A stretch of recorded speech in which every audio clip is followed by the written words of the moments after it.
और डीडीसीए के भ्रष्टाचार के मसले को समझने के लिए हमारे साथ बीजेपी सांसद और विश्व कप क्रिकेट विजेता खिलाड़ी कीर्ति झा आजाद मौजूद हैं।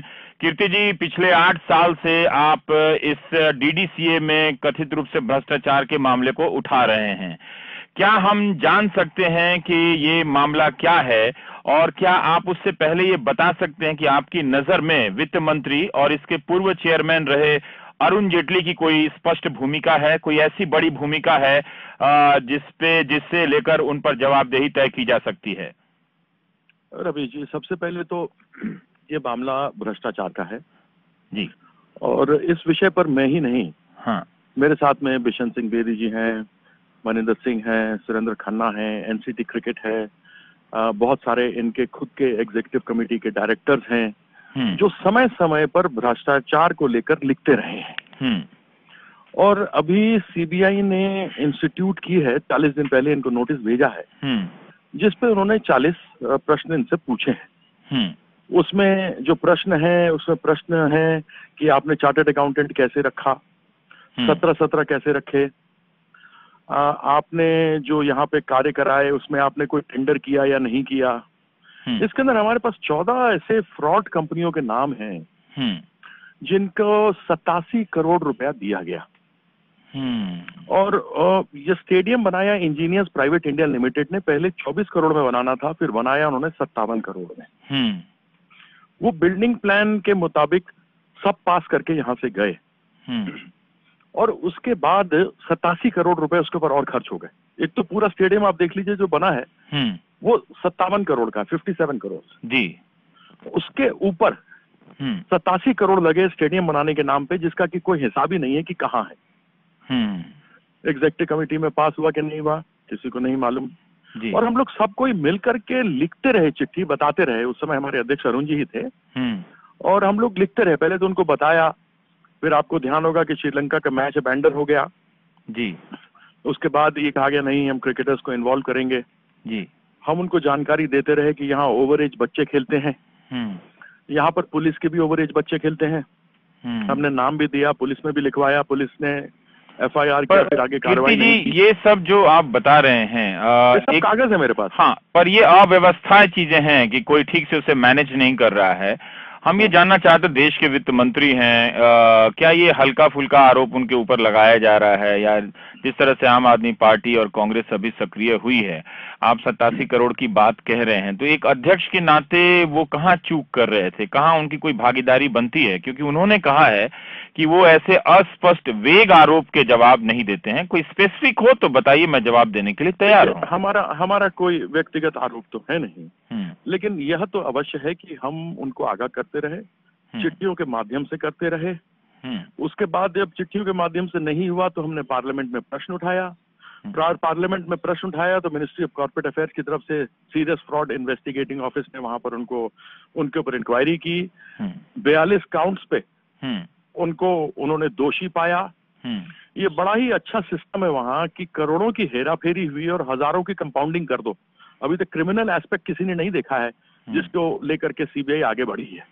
अब एसएफआईओ ने ही इनको बताया कि कहां कहां टेंडर्स नहीं हुए, कौन से कागज इनको नहीं मिले। तो जो कागज नहीं मिले वो क्यों नहीं मिले, और वह भी सरकार की जब एक विभाग वहां पर जांच कर रहा हो और आप कागज नहीं दें और चले जाएं, तो इसको चोरी और सीनाजोरी नहीं कहेंगे तो और क्या कहेंगे? पर कीर्ति जी, एक बात मैं अपने दर्शकों की स्पष्टता के लिए आपसे जानना चाहता हूं कि आपने शुरू में कहा कि सीबीआई 44 बिंदुओं पर ऑलरेडी जांच कर रही है और 42 बिंदुओं पर, और कॉर्पोरेट अफेयर्स मिनिस्ट्री ने भी पहले जांच की थी। तो कॉर्पोरेट अफेयर्स मिनिस्ट्री ने क्या यूपीए के कार्यकाल में जांच की थी या अभी मोदी सरकार वाले मंत्रालय ने जांच की? वो 12 और 13 की बात मैं आपको बता रहा हूँ। अच्छा, 12 और 13। आरओसी ने नोटिस दिया है इनके जो प्रेजेंट अध्यक्ष हैं उनको, round tripping of 1.55 crore rupees. और उसकी भी चिट्ठी जब मैंने लिखी और पूछा कि क्या हो रहा है, तो इन्होंने कहा कि वो पैसा वापस आ गया है। 3 कंपनियों को 1.55 करोड़ बराबर में बांट करके दिया गया, और वह कंपनी अगले 48 घंटे के अंदर आरटीजीएस करके उन्होंने जो अध्यक्ष हैं उनके कंपनी रतन इंडस्ट्रीज में पैसा डाल दिया। वो उनके यहाँ चला गया। जब हमने इस बात को पकड़ी तो उन्होंने कहा हमने इन्वेस्ट की। चीजें सामने क्या ये सही है कि रविवार को आप प्रेस कॉन्फ्रेंस करेंगे या आगे किसी दिन पर ऐसे आप सोच रहे हैं ताकि ऑन और दस्तावेज लाकर आप बता सकें? नहीं, दस्तावेज तो मेरे पास पूरे पड़े हुए हैं। पूरे पड़े हुए हैं आपके तो यहाँ 17, आप मुझे बताइए किसी कंपनी में 17 चार्टर्ड अकाउंटेंट होते हैं क्या? मैं कंपनी का विशेषज्ञ नहीं हूँ, पर आप कई बार कहते रहे हैं कि कोई भी। हाँ जी, आप मेरी बात पूरी सुन लीजिए। हाँ, 17 तो चार्टर्ड अकाउंटेंट हैं। जिस चार्टर्ड अकाउंटेंट को हमने कहा कि हटाइए, उस चार्टर्ड अकाउंटेंट के ऊपर आरओसी ने केस कर दिया है 30,000 में। क्यों किया है भाई? और chartered accountant association of India ने उनको बुला के तलब करके उनके ऊपर अलग अलग धाराओं से लगा करके उन पर जांच कर रहे हैं। क्यों कर रहे हैं भाई? अगर इन आरोपों में किसी प्रकार की भी सच्चाई न होती तो जांच तो ये सब क्यों होता? बहुत ही एसएफआईओ ने जब रिपोर्ट लगाई, उनको पकड़ा। इंटरनल ऑडिट इन लोगों ने कराई, उसमें भी निकला। आप क्या सीबीआई पे भरोसा करेंगे? आप क्या सीबीआई पे भरोसा करेंगे कि वो जांच करे या अदालत की कोई कमेटी जांच करे, जैसे श्रीनिवासन के मामले में सुप्रीम कोर्ट ने इंटरेस्ट लिया, या फिर जो कांग्रेस कह रही है कि संयुक्त संसदीय जांच समिति? जेपीसी का नाम सुनते ही मुझे बहुत सारे सदन की कार्यवाही के बहिष्कार के वो पुराने सताने वाले दिनों की याद आ जाती है। तो डर लगता है ये जेपीसी की मांग देखकर। देखिए, मैं कुछ नहीं जानता, मेरी कोई व्यक्तिगत लड़ाई नहीं है किसी के साथ भी जी। मेरी लड़ाई भ्रष्टाचार के विरुद्ध है, और भ्रष्टाचार में जो लिप्त हैं वो बाहर आने चाहिए।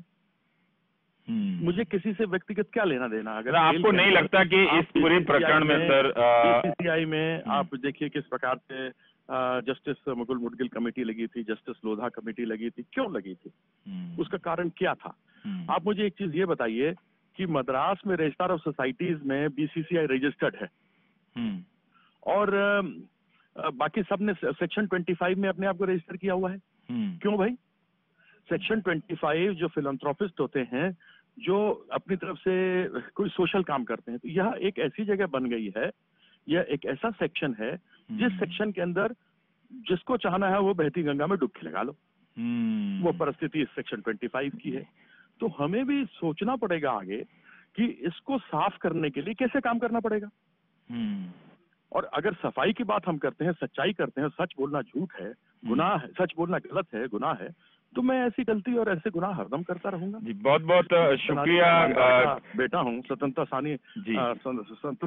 सेनानी और ईमानदार पिता का बेटा हूँ, ईमानदारी से काम करता हूँ। हाँ बिल्कुल, आपने भागवत आजाद का जिक्र कर दिया, अपने दिवंगत पिता का। उन्होंने माफिया राज के खिलाफ कितना आंदोलन चलाया था बिहार में, तब काफी चर्चा हुआ करती थी।